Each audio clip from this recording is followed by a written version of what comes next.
करने वाली है। मैंने पूरे अपने जीवन काल में ऐसी घटना नहीं देखी। शायद जब अंग्रेजों का शासन रहा तब भी ऐसी घटना नहीं घटी कि किसी महिला को सरेआम नंगा करके घुमाया जाता हो और उसके अंगों के साथ छेड़छाड़ होती हो।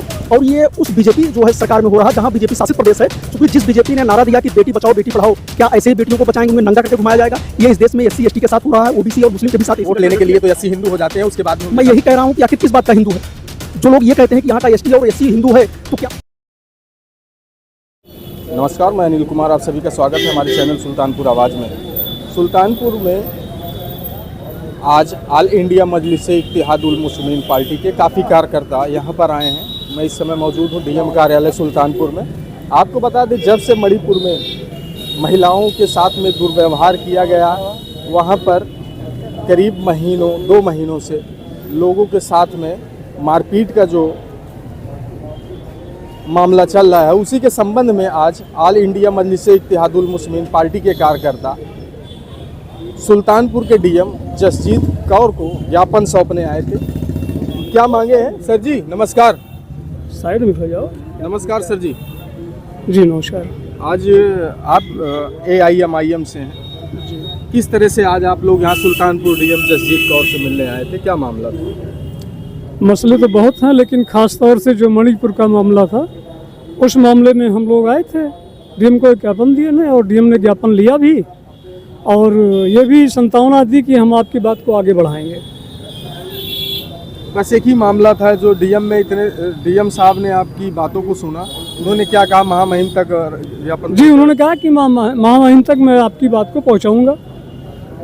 पहुँचाऊँगी और हम लोगों ने ज्ञापन दिया। मणिपुर में करीब 5 मई का जो वीडियो सोशल मीडिया पे 19 जून को वायरल होता है जी, उसके बाद पूरे देश में जी एक अलग माहौल देखने को मिलता है, इस पे क्या कहेंगे? नहीं, अलग माहौल देखने को इसलिए मिल रहा है कि वहाँ एक अलग बात ही हुई है। अब तो ये लोग आदिवासियों के मुंह में पेशाब भी कर रहे हैं, ये भी इनका तरीका है। और आज जो हम लोग आए हैं वो असद साहब के अगुवाई में, उनके कहने में हम लोग आए हैं, उनके नेतृत्व में पार्टी के। अब ये माना जाए कि वहाँ जिस महिला को नंगा घुमाया गया वो महिला मुस्लिम नहीं थी। जो लोग हम पे लांछन लगाते हैं कि असद साहब तो सिर्फ मुस्लिमों के बारे में बोलते हैं, तो मैं कम से कम इस आपके माध्यम से, मीडिया के माध्यम से बताना चाहता हूँ कि वो मुस्लिम महिला नहीं थी, लेकिन इंसान है, वो इस देश की रहने वाली है। आखिर बताइए कि मतलब ये तो शायद मेरे ख्याल से अंग्रेज़ों के टाइम में भी ऐसा नहीं हुआ होगा कि किसी महिला को नंगा घुमाया गया होगा। लेकिन ये हमारी वो सरकार है जो हिंदुत्व की सरकार है, जो बहन बेटियों की सरकार है। उस सरकार में बहन बेटियों को नंगा घुमाया जा रहा है, बलात्कार किया जा रहा है उनके साथ। और जब बलात्कार हो रहा है तो बलात्कारियों के पक्ष में ही सरकार के नुमाइंदे भी खड़े नजर आते हैं।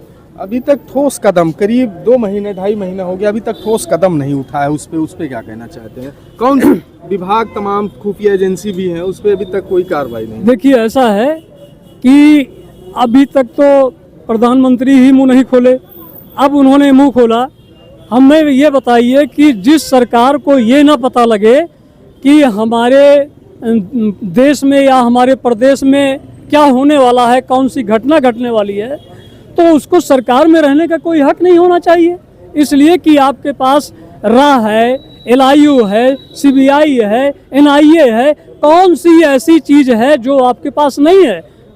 चुप्पी साधने का कारण क्या है? अभी चुप्पी साधने का मतलब है, इसी में चुप्पी नहीं साधा गया, बल्कि जितनी घटनाएं घटी, जिसके मुंह में पेशाब किया गया, उस पर भी सरकार ने कुछ नहीं कहा। तो सरकार जो है, मेरा मानना है, मेरी अपनी राय है कि सरकार दोषियों के साथ ही है। संरक्षण देने का काम सरकार कर रही है। इधर और साथी लोग खड़े हैं। क्या नाम है आपका सर जी? मोहम्मद दाऊद खान साहब, हार्दिक स्वागत है हमारे चैनल में। जो मणिपुर में घटना है आज, उसके लिए आप लोग ज्ञापन देने आए थे, आपकी पार्टी, तो प्रमुख मांगे क्या थी उसमें? अब हमारी मांगे यही कि वहाँ की सरकार बर्खास्त की जाए, वहाँ पे राष्ट्रपति शासन लगाया जाए, और जो हत्याएं हो रही हैं, जो महिलाएं नंगी घुमाई जा रही हैं, ये बंद हो। तमाम हजारों घर फूंक दिए गए हैं, सब शरणार्थी बन के बैठे हुए हैं। ये नहीं होना चाहिए। हमारा देश स्वतंत्र राज्य है। यहाँ तो एक dictatorship वीडियो चल रहा है। एक वीडियो जब वायरल होता है जिसमें 2 महिलाओं को निवस्त करके घुमाया जाता है, करीब लोग बताते हैं 5 मई से वहाँ पर 4 मई से वहाँ पे जो है घटना को आग बबूला किया जा रहा था, तो काहे चुप्पी साधे थे अब तक लोग? वहाँ बीजेपी की सरकार थी इसलिए चुप्पी साधे थे। पहले मनुवादी यही किया करते थे, कहीं झाड़ू पीठ में लगाते थे, कहीं नंगा घुमाते थे। आज वही बात दोहराई जा रही है और मोदी जी उसको छुपा के रखे थे, एक्शन नहीं ले रहे थे। आज दूसरी सरकार होती तो आज पता नहीं क्या हो जाता। विपक्ष है ही नहीं है, विपक्ष को बोलता ही नहीं है। विपक्ष चुप्पी साधे बैठे हैं ईडी के डर से, सीबीआई के डर से। न सपा बोल रही है, न बसपा बोल रही है, न कांग्रेस बोल रही है। सब एकदम अगर जो कोई बोल रहा है तो मेरे बैरिस्टर असदुद्दीन ओवैसी साहब हैं बोल रहे हैं, हमारे प्रदेश अध्यक्ष शौकत साहब हैं जो बोल रहे हैं। क्या नाम है सर? डॉक्टर सुरेश चंद्रा।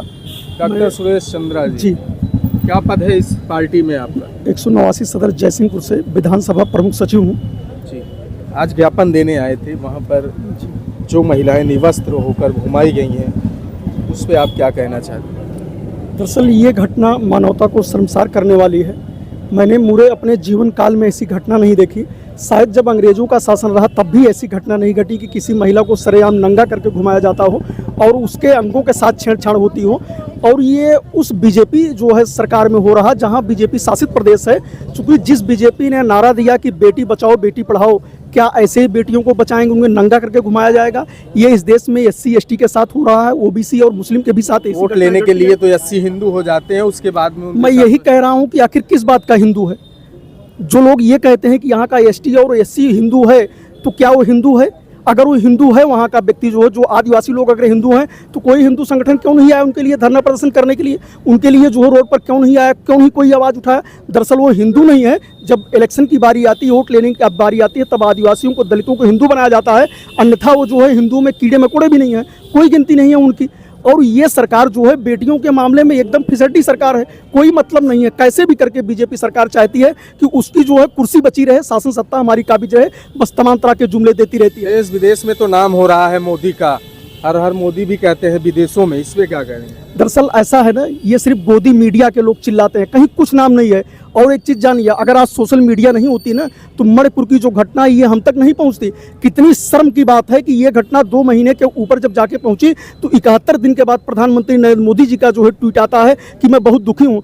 अरे शर्म से डूब मरो, जो है तुम आज दुखी हो। 2 महीने के पहले जो है वहाँ घरों को जलाया जाता रहा, लोगों को मारा जाता रहा, महिलाओं को नंगा करके घुमाया जाता रहा। इस देश का प्रधानमंत्री जो देश का नेतृत्व कर रहा है, उसको 2 महीने के बाद होश आता है कि इस देश में महिलाओं के साथ जाति हो रही है। राष्ट्रपति एक महिला है और वो आदिवासी महिला जी, उनको मणिपुर के बारे में क्या कहेंगे? दरअसल ऐसा है साहब, मेरा ये कहना है कि इस देश में राष्ट्रपति जो है द्रौपदी मुर्मू महिला हैं। इस देश का भी हालिया जो है कानून मंत्री किरण रिजिजू, वो भी आदिवासी हैं। हेमंत सोरेन साहब एक प्रदेश के मुख्यमंत्री स्वयं आदिवासी हैं। इसके बाद भी आदिवासियों के कहीं सिर पे पेशाब किया जा रहा है, कहीं उन्हें कोड़े से मारा जा रहा है, कहीं उनके समाज की महिलाओं को नंगा करके घुमाया जा रहा है। ये इस देश में आदिवासियों के साथ हो रहा है। वो राष्ट्रपति इसलिए रही कि चूंकि वो RSS से जुड़ी हुई महिला रही। राष्ट्रपति बनने के पहले भी उनका शुद्धिकरण हुआ। अगर वो मैं कहूँगा कि इस मामले में बहुत बेहतर राष्ट्रपति है डॉक्टर KR नारायण साहब। वो तमिलनाडु के एक मंदिर में गए थे, वहाँ जैसे मंदिर में पहुँचे, गेट पर जो है वहाँ के पंडों ने घुसने नहीं दिया। वो तत्काल जो है अपने पद का जो है इस्तेमाल करते हैं, मार्शल को बुलाते हैं और जितने पंडे होते हैं सबको अरेस्ट करवाते हैं। फिर वहाँ का पूरा महकमा हिल जाता है। राष्ट्रपति ऐसा होना चाहिए। द्रौपदी मुर्मू अभी हालिया दिल्ली के एक मंदिर में गई थी, उनको घुसने नहीं दिया, गेट के बाहर जो है पूजा अर्चन करने के बाद आई।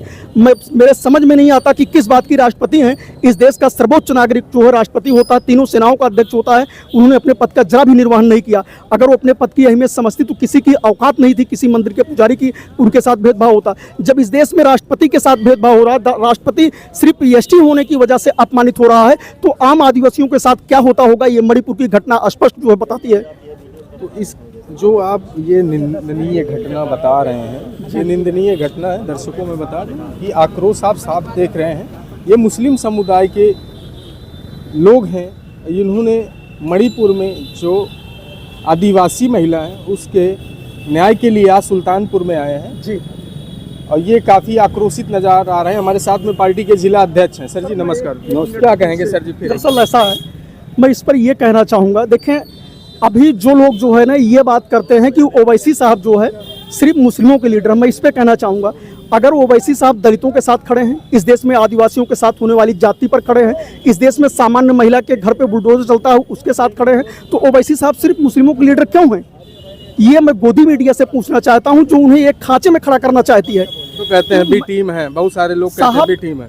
जो ये कह रहे हैं ना उनके मुंह में कीड़े पड़ जाए, जो ओवैसी साहब को कह रहे हैं, दरअसल कहने वाले लोग ही बी टीम है। ओवैसी साहब कतई नहीं है, वो सामाजिक मुद्दों पे बोल रहे हैं, दलितों के मुद्दों पे बोल रहे हैं, आदिवासियों के मुद्दे पे मुखर होकर बोल रहे हैं, अपनी बात रख रहे हैं, वो कहाँ बी टीम है? कहते हैं मुकदमा नहीं होता, चाहे जो बोल दें, कहते हैं कि पुलिस हटा ले यहाँ तो 15 मिनट हम क्या कर देंगे। दरअसल ऐसा है ना, हाँ ये तो बीती बात है ही, लेकिन ये भी मामला कोर्ट में है, जो कोर्ट का डिसीजन आएगा हम उसको मानेंगे। संवैधानिक व्यक्ति हैं, संविधान में पूरी आस्था है, हमारी पार्टी की भी आस्था है। हमारी पार्टी के जो राष्ट्रीय अध्यक्ष हैं आदरणीय असदुद्दीन ओवैसी साहब, वो अंगुली की गिनती पे जो है संविधान रहता है, भारतीय संविधान, वो एक कहते हैं कि इस देश में अगर गांधी से भी कोई बड़ा लीडर है तो BR अम्बेडकर साहब हैं। भरी संसद में जय भीम का नारा बुलंद करते हैं। इससे बेहतरीन लीडर कोई इस हिंदुस्तान की धरती पर न आज तक पैदा हुआ है न पैदा होगा। संविधान अगर है तो सबको बराबर का अधिकार होना चाहिए। मेन चीज वहाँ पे जो आदिवासी के साथ में हो रहा है तो वो बराबर का है कि हिंदू का है। जी दरअसल ऐसा साहब ना, मैं इस पे ये कहना चाहूँगा, नहीं सर, बात अगर यूपी हो कोई भी स्टेट हो, देखिए जब ये संविधान बना, BR अम्बेडकर साहब चूँकि कॉन्स्टिट्यूशनल एक्सपर्ट भी रहे, वो संविधान को रचे। उन्होंने कहा था कि किसी भी देश का संविधान जो है कितना भी अच्छा क्यों ना हो, लेकिन वो संविधान जो है उस देश में लागू करने वाले लोगों के हाथों में निर्भर करता है। अगर वो लागू करने वाले लोग ईमानदार नहीं हैं तो संविधान कितना भी अच्छा क्यों ना हो वो हमेशा गलत ही साबित होगा। तो आज जो संविधान हमारे देश में बहुत ही अच्छा संविधान है, लेकिन लागू करने वाले लोगों के पास जिनके हाथों में जिम्मेदारी है वो बेईमान है, उनकी नीयत गलत है। वो वास्तव में आज भी जो है हिंदू मुस्लिम कर रहे हैं, SC ST कर रहे हैं, वो अपनी राजनीतिक रोटियां सेक रहे हैं। कौन से देश में आप बता रहे हैं कि संविधान, कौन से देश का संविधान बता रहे हैं? किस देश? ये आप हिंदुस्तान का संविधान बता रहे हैं ना, संविधान में तो हिंदुस्तान का नाम लिया ही नहीं गया। सारी मुझसे गलती हुई, ये हिंदुस्तान में कहीं सारी ये भारत में जो हमारा भारतीय कॉन्स्टिट्यूशन है इसमें कहीं कोई हिंदुस्तान शब्द ही नहीं है। जब संविधान लिखा जा रहा था तो बाबा साहब ने लिखा था, इस पर हिंदुस्तान की चर्चा हुई थी कि आखिर इसमें डाला जाए। बाबा साहब ने कहा कि ऐसा कुछ भी नहीं है, India that is Bharat, Bharat ही जो है इंडिया है और इंडिया ही भारत है, इसके अलावा कोई शब्द नहीं शामिल किया गया। तो ये इंडिया है, ये हिंदुस्तान कहने वाले लोग RSS के लोग हैं जो इसको हिंदुस्तान भी कहते हैं और आर्यावर्त भी कहते हैं। चलिए अध्यक्ष जी क्या कहेंगे मणिपुर के मामले में? आप अरे हमारे जिला प्रवक्ता डॉक्टर सुरेश चंदा साहब ने अभी तो कह ही दिया, और विधानसभा के हमारे महासचिव की भी जिम्मेदारी इनकी है। अब कहना क्या है, बात तो प्रवक्ता रखता है, प्रवक्ता ने रख ही दिया, तब उसमें मैं क्या रखूं। दर्शकों में बता दूं जो ये आक्रोश है, आप क्या कहना चाहते हैं? ऐसा है, क्या नाम है पहले आप बताइए? डॉक्टर जी गौतम जी, आपका हार्दिक स्वागत है हमारे चैनल में। क्या कहना चाहते हैं इस मुद्दे? ऐसा है कि जो मणिपुर का ये जघन घटनाएं यहाँ हो रही हैं जी, इसके बारे में सरकार जो है आंख मूंद करके एकदम चुप है, आंख का मूंद लिया है।